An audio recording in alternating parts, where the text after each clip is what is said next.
जय हिंद मित्र। आपका स्वागत है। मैं मनोज सिंह तोमर एक बार फिर आपके सामने। जैसा कि मैंने सूचना आपको दिया था, आज हम लोग फंडामेंटल राइट, मूल अधिकारों पे बात करेंगे, लेकिन हम लोग की जो बातचीत होगी वो तथ्यात्मक नहीं होगी बेटा। आज हम लोग अवधारणात्मक विषय पे बात करेंगे, यानी मूल अधिकारों की अवधारणा क्या है, उसकी फिलॉसफी क्या है, उसकी सोच क्या है, इस पे हम लोग चर्चा करेंगे। हाँ, उसके पहले एक घटना का जिक्र करेंगे।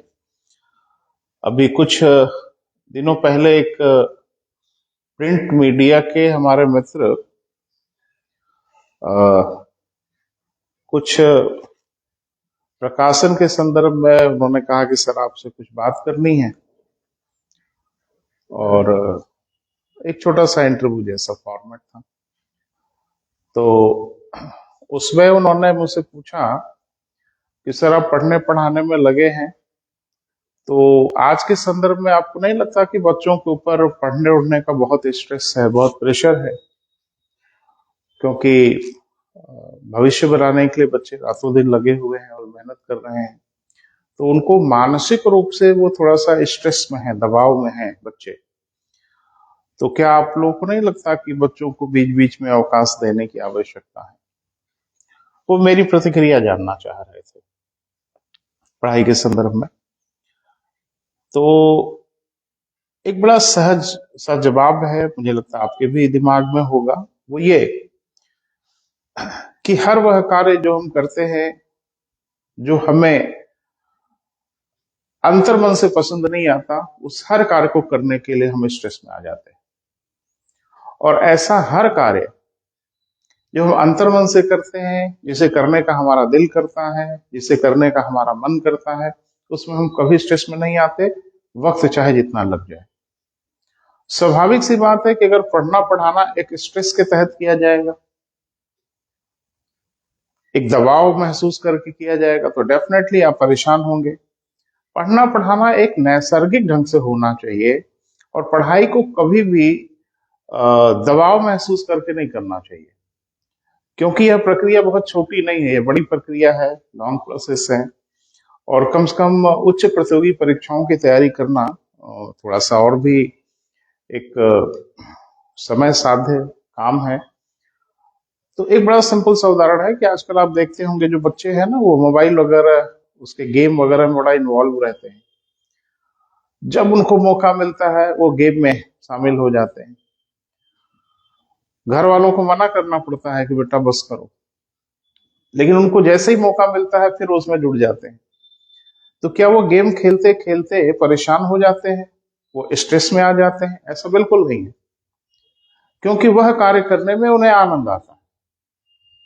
उनको मौका मिले तो रात भर वो गेम खेलते रहे, उनको तो मना करना पड़ता है। तो जाहिर सी बात है कि ऐसा हर वह कार्य जिसमें आपका दिल लगता है और आपका मन करता है, आपका पैशन है उस कार्य में, आप कभी भी उस कार्य से बोर नहीं हो सकते।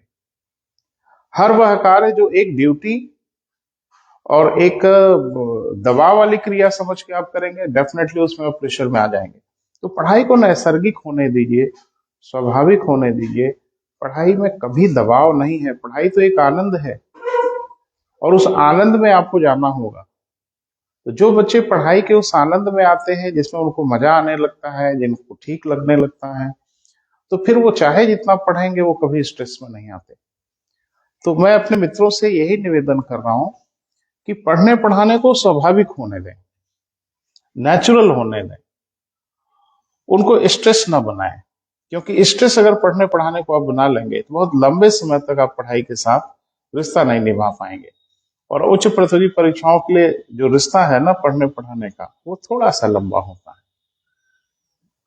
तो जाहिर सी बात है कि पढ़ने पढ़ाने को लेके परेशान बिल्कुल नहीं होना है। पढ़ाने को एंजॉय करिए, पढ़ने को एंजॉय करिए, ठीक मूड बनाइए, पढ़ाई करिए। मूड ना हो पढ़ने का, बंद करिए पढ़ाई।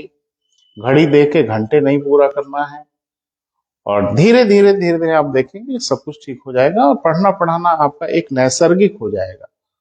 जैसे प्रतिदिन हम खाना खाते हैं, ब्रश करते हैं, प्रतिदिन हम सोते हैं, इस तरह की क्रिया जैसी पढ़ाई क्रिया अगर आप शामिल कर लेंगे तो आपके जीवन का एक नैसर्गिक अंग बन जाएगा और पढ़ाई फिर कभी आपके लिए स्ट्रेस नहीं रहेगी। यही मैंने जवाब भी दिया था और जाहिर सी बात है कि उचित भी है। आज हम एक विषय पे बात करेंगे, जैसा मैंने पहले बताया था कि मूल अधिकार क्या है, फंडामेंटल राइट क्या है। तो तमाम हमारे मित्रों की प्रतिक्रिया है जो हमारे फील्ड में है, पढ़ने पढ़ाने वाले, ढेर सारे मित्रों को लगता है कि मूल अधिकार माने जो तथ्यात्मक चीजें हैं कि आर्टिकल 12 में क्या है, आर्टिकल 13 में क्या है, आर्टिकल 14 में क्या है, इन सब विषयों पे ज्यादा फोकस करना। तमाम लोग तथ्यात्मक चीजों पे फोकस करते हैं। आज हम आपसे मूल अधिकारों के दर्शन के बारे में थोड़ा बात करते हैं कि उसकी फिलॉसफी क्या है, इसके बारे में थोड़ी सी चर्चा करते हैं। इतिहास वगैरह जो इसका है वो हर जगह बिखरा पड़ा है। सारे बच्चे आजकल स्मार्ट हैं, सारे बच्चों को पता है कि मूल अधिकारों का प्रारंभ तो राजतंत्र से हुआ। एक्चुअल में जो हम लोग अपने शासन पद्धति पे अगर नजर बनाएं तो जो प्रारंभिक शासन पद्धति थी हम लोगों की वो तो थी राजतंत्र।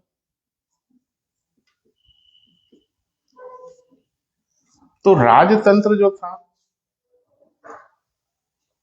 उसमें जनता के मर्जी से शासक नहीं निर्धारित होता था, बल्कि शासक वंश परंपरा से निर्धारित होता था। शासक अच्छा है या बुरा है यह प्रजा के भाग्य पे निर्भर करता था। राजा का बेटा लायक है तो आपको एक बढ़िया राजा मिलता था, अगर वो नालायक है तो खराब राजा मिलता था। तो राजतंत्र में आपका शासक कौन होगा इसमें आपकी इच्छा ज्यादा महत्वपूर्ण नहीं थी। हाँ, आपका भाग्य ज्यादा महत्वपूर्ण था कि राजा कैसा है। तो जाहिर सी बात है कि उस राजा के ऊपर एक नैतिक दायित्व बन जाता था, एक नैतिक नियंत्रण बन जाता था। वो कैसे बनता था, क्योंकि ये थोड़ा जो धार्मिक अवधारणाएं थी ना बेटा वो प्रभावी हो जाती थी। और कहा जाता था कि एक राजा जो होता है वो प्रजा के लिए पिता जैसा होता है और प्रजा राजा के लिए पुत्र जैसा होती। तो पिता पुत्र के बीच में जो रिश्ता होता है वो राजा और प्रजा के बीच में रिश्ता होना चाहिए। तो एक दर्शन था जिसके हिसाब से वो शासन हो जाता था, लेकिन राजा जो मन करे वो करे, उसे कोई नहीं रोक सकता था। अगला राजा कौन होगा, सामान्य रूप से प्रजा का उस पर कोई नियंत्रण नहीं होता था। तो प्रजा के अधिकार भी वहां बहुत नहीं होते थे, राजा की जैसी इच्छा होती थी वो करते ही थे। ये अलग बात है कि बड़े अच्छे राजा भी हुए, इसमें कोई शक शुबहा नहीं है। तो हम मनुष्यों के दिमाग में आया कि ये राजतंत्र एक ऐसी व्यवस्था है कि कभी अच्छे राजा आते हैं, कभी बुरे राजा आ सकते हैं। तो हम कोई ऐसी व्यवस्था बनाएं जिसमें हमारे ऊपर शासन कौन करेगा इसका निर्धारण हम खुद ही करें। तो फिर हम लोगों ने एक नई प्रणाली को विकसित किया, जिस प्रणाली को हम कहते हैं लोकतंत्र। तो राजतंत्र से जब हम लोकतंत्र की ओर बढ़े तो दोनों में अंतर क्या हुआ कि यहाँ जो शासक था उस शासक को निर्धारित करने में जनता या प्रजा की कोई भूमिका नहीं थी। लेकिन जब हम लोकतंत्र में आए तो लोकतंत्र में सबसे अच्छी बात यह हो गई कि अब जनता को यह निर्धारित करना था कि उनका शासक कैसा होगा। कोई जनता के ऊपर दबाव नहीं बना सकता था, ये जनता का स्व विवेक, खुद की समझ को अब किसको अपना शासक बनाए। अब एक परेशानी यहां भी हो गई कि लोकतंत्र में सर्वे सर्वा कौन हो गई, जनता हो गई।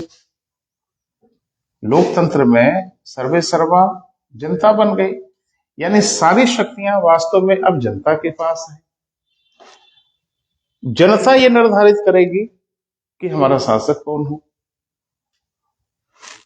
जबकि राजतंत्र में ऐसा नहीं था कि जनता निर्धारित करेगी कि आपका राजा कौन है। अमूमन राजतंत्र में जो राजा होता था वंश परंपरा से होता था, लेकिन लोकतंत्र में तो ऐसा नहीं है। अब इसमें दिक्कत क्या हो गई बेटा वो थोड़ा समझना है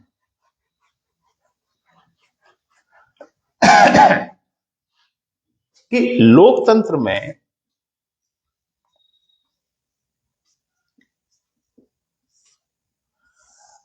जितनी भी शक्तियां होती हैं वो शक्तियां होती हैं जनता के पास।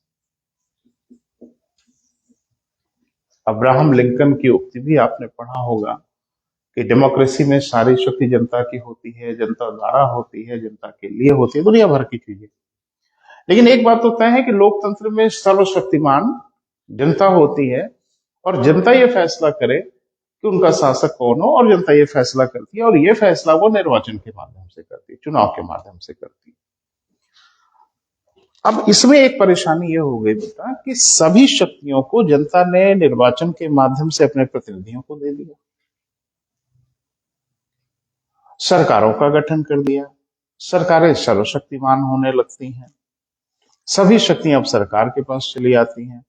तो इस बात की संभावना तो बनी रहती है ना कि सरकार जनता की दी गई शक्तियों का ही जनता के ऊपर दुरुपयोग न कर दे। करती नहीं है। मेरे कहने का अभिप्राय ये नहीं कि सरकार शक्तियों का दुरुपयोग जनता के ऊपर करती है, लेकिन मेरे कहने का अभिप्राय है यह संभावना तो है ना कि जनता की दी गई शक्तियों का जनता के ऊपर दुरुपयोग हो जाए। मेरे एक सुरक्षा गार्ड हैं जो हमारी हिफाजत करते हैं, तो इस बात की संभावना है ना कि कहीं उनका इरादा अगर बदल गया तो फिर हमारे जीवन का क्या होगा। तो समस्या ये है कि जनता ने अपनी सारी शक्तियों को निर्वाचन के माध्यम से प्रत्यायोजित कर दिया, सारी शक्तियों को दे दिया। अब जनता हो गई खाली हाथ, सभी शक्तियां चली गई कहां, सरकारों के पास। सरकारें सर्वशक्तिमान हो गई, सारी शक्ति सरकार के पास चली गई। अब सरकार उन्हीं शक्तियों का आपके ऊपर दुरुपयोग करने लगे तो फिर जनता का क्या होगा। तो एक कहावत भी है ना बेटा कि सभी दाव नहीं बताना चाहिए। ये गांव देहात में एक बड़ी कहावत प्रचलित है कि गुरु को सारे दाव नहीं बताने चाहिए, कुछ दाव बचा के रख लेने चाहिए। तो ये स्वाभाविक नहीं कि आप अपनी सारी शक्तियां किसी को दे दें, लेकिन सारी शक्तियां जब आप किसी को देंगे तो संभावना तो बनी जाती है कि उन शक्तियों का दुरुपयोग ना हो जाए। ना हो अच्छी बात है, लेकिन जब दुरुपयोग होने लगेगा तो आप क्या कर लेंगे। एक हमारे धर्म ग्रंथ में भी उदाहरण है, मुझे लगता है उसे बहुत कुछ सीखने के लिए है। जो आपने सुना वो हमारे गॉड हैं शंकर भगवान और भस्मासुर की अवधारणा का जो पूरा वर्णन है वो आपने सुना होगा कि भस्मासुर ने तपस्या किया और शंकर भगवान से वरदान मांग लिया, और वरदान ये कि जिसके सर पे हाथ रखोगे वो भस्म हो जाएगा। तो महादेव ने अपनी सारी शक्ति उनको दे दी कि हाँ भाई जिसके सर पे हाथ रखोगे वो भस्म हो जाएगा। गड़बड़ हुई ना, उन्हीं के पीछे पड़ गया, भागना पड़ा, कैसे कैसे जान बची मुझे लगता है आपको पता है। तो एक चीज बताइए कि ये शक्ति देते समय अगर ये कह दिया गया होता कि मुझे छोड़कर बाकी जिसके सर पे हाथ रखोगे भस्म हो जाएगा, तो समस्या का समाधान हो गया होता। तो लोकतंत्र में जनता ने भस्मासुर नहीं बनाया है, जनता ने अपनी सारी शक्ति नहीं दी है, वर्ण जनता ने अपनी कुछ शक्तियों को अपने पास रख लिया और सरकारों को चेतावनी दिया कि मेरे इन अधिकारों से दूर ही रहिएगा। भले हमने आपको सारी शक्तियां दे दिया, लेकिन कुछ ऐसे अधिकार हैं जिन अधिकारों को आप नहीं छू सकते। जाहिर सी बात है कि जब हम लोग अपने संविधान का निर्माण कर रहे थे, संविधान सभा ने हमारे संविधान का निर्माण किया, तो सैद्धांतिक रूप से हम मानते हैं ना कि हमारे संविधान का निर्माण देश की जनता ने किया। हम भारत के लोग संविधान का निर्माण किए तो हम भारत के लोगों ने अपने अधिकारों को एक घेरा बना के रख लिया, और वो घेरा ही कहलाता है मूल अधिकार। और ये घेरा सिर्फ सरकार के खिलाफ है, ये राज्य के खिलाफ है। कुछ अपवादों को छोड़ दें तो जो मूल अधिकार है वो नागरिकों के, व्यक्तियों के अधिकार हैं, सरकार के खिलाफ। ये सुन के ऐसा प्रतीत होता है कि सरकारें हमारी दुश्मन हैं, जबकि वास्तविक रूप से ऐसा नहीं है, सरकारें हमारे दुश्मन नहीं है। लेकिन हमने सारी शक्तियां जब सरकारों को दे दिया है तो इस बात की संभावना तो बनती है ना कि कहीं हमारी शक्तियों का हमारे ऊपर दुरुपयोग ना हो जाए। इन्हीं संभावनाओं को ध्यान में रखते हुए संविधान ने मूल अधिकारों को सृजित किया और सरकारों को चेतावनी है कि आप मूल अधिकारों से दूर रहिएगा, यानी जनता के मूल अधिकारों के करीब आपको आने की आवश्यकता नहीं है।